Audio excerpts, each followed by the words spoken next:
আমরা এক জায়গায় যখন আমি বলি সংকটকে আমি যদি আগুন বলি, আগুন নিভাই অন্য জায়গায় আগুন ধরায় দেয়। যেমন একটা গাজীপুর এলাকায় একটা ফার্মাসিউটিক্যাল ইন্ডাস্ট্রিতে শ্রমিকরা আন্দোলন করেছে। এই আন্দোলনের দাবি কিন্তু আমার কাছে আসে নাই। ফেসবুক বা হোয়াটসঅ্যাপ কিন্তু অফিসিয়াল করেসপন্ডেন্স না। আমার কাছে কেউ দেখা করবে, মাননীয় উপদেষ্টার সঙ্গে দেখা করবে, দাবি দেওয়া দেবে, আমরা পরীক্ষা করব। তারা রাস্তা বন্ধ করে দিয়েছে। আমরা তাদেরকে যেভাবে হোক আমাদের সীমিত সাধ্যে, আপনারা জানেন যে পুলিশ এবং আনসারের আমাদের অপ্রতুলতা আছে। কেন আছে আপনারা জানেন। আমরা চেষ্টা করেছি, তারা কিন্তু ওখানে জ্বালাও পোড়ার রাস্তা বন্ধ করতে পারে নাই। তাদের একটা অ্যাসোসিয়েশন আছে BAPI, Bangladesh Association of Pharmaceutical Industries. তাদেরকে আমরা ডেকে বলেছি যে এরা বলেছে বাপি আমাদের দাবি মেনে নিলেই আমরা ধর্মঘটে যাব।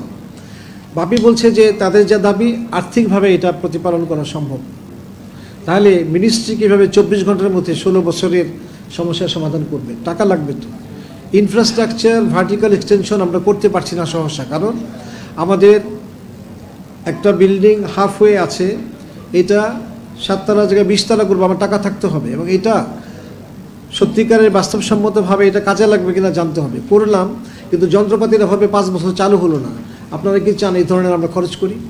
তাহলে আমাদেরকে পুরো বিষয়টা রিকাস্ট করতে হবে, অনেক জায়গায় যেতে হবে। আমার ক্ষমতা খুবই সীমিত।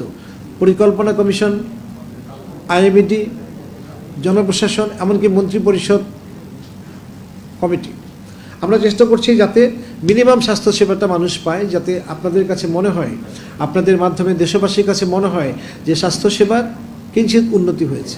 এই জন্য আমরা যা করেছি সেটা হচ্ছে যারা আহত হয়েছেন তাদেরকে সর্বোচ্চ সেবা দেওয়ার আমরা চেষ্টা করছি। এমনকি বিদেশি বিশেষজ্ঞ আমরা এনে কাজ করছি। চোখের 1 চোখ বা 2 চোখ হারিয়েছেন আংশিক বা পরিপূর্ণভাবে, এদের সংখ্যা কয়েকশো। তাদেরকে আমাদের ছোট একটা চক্ষু ইনস্টিটিউটে সম্ভব না, বিদেশি বিশেষজ্ঞ দিয়ে আমরা তাদেরকে চেষ্টা করছি। আহত ছাত্রদেরকে বিদেশে চিকিৎসার জন্য আমরা চেষ্টা করছি। এমনকি আমাদের সাথে, আমাদের আওতায় না এরকম একটি সরকারি প্রতিষ্ঠান তাদেরকে বিনামূল্যে টিকিট দিয়েছে, বাংলাদেশ বিমান। তাহলে আমরা কোঅর্ডিনেটেড ওয়েতে কাজ করছি কিন্তু।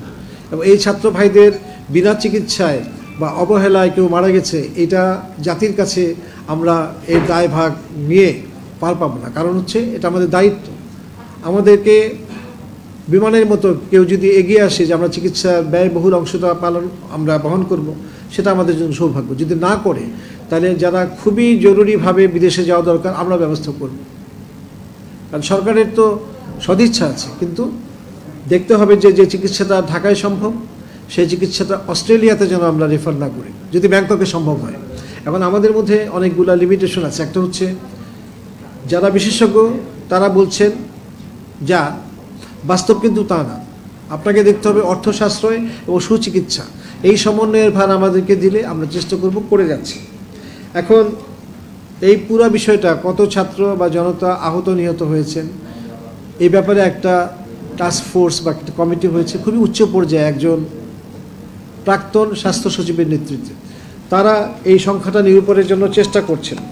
তারা কিছু আমাদেরকে সাজেশন দিবেন। এখন যদি বলেন যে সংখ্যা কত, আমি এখন যেটা বলবো এটা কিন্তু ফাইনাল না। আমাদের ডাটাবেস, ওই কমিটির তথ্য, আরও বিভিন্ন সূত্র থেকে প্রাপ্ত তথ্যে এটা সাময়িক একটা তথ্য, চূড়ান্ত আমরা জানাবো। 1 মাসে কাজ করে আমরা জানতে পেরেছি যে 18,380 জন আহত হয়েছেন, 625 জন প্রাণ হারিয়েছেন।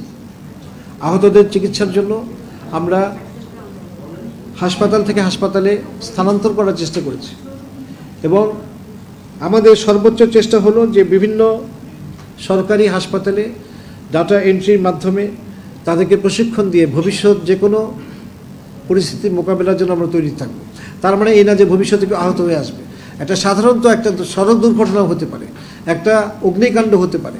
আমাদের যে ক্যাপাসিটি সেটা বাড়ানোর আমরা চেষ্টা করছি। যেটা ভেঙে পড়েছে কারণ কি, অবহেলা, তারপরে অন্যায্য দাবি পূরণ করা, যেখানে যা দরকার নাই সেখানে সেই ইনফ্রাস্ট্রাকচার জনবল দেওয়া হয়েছে। আমি উদাহরণ হিসেবে বলতে চাই যে 2600 বেডের হাসপাতাল ঢাকা মেডিকেল, পৃথিবীর একটা স্টেট অফ দি আর্ট একটা হসপিটাল, খুব ভালো সেবা পাওয়ার কথা এখানে, কিন্তু আপনি হাঁটতে পারবেন না। তখন বলবেন যে ঢাকা মেডিকেল এত রোগী কেন? আমাকে জবাব দিতে হবে।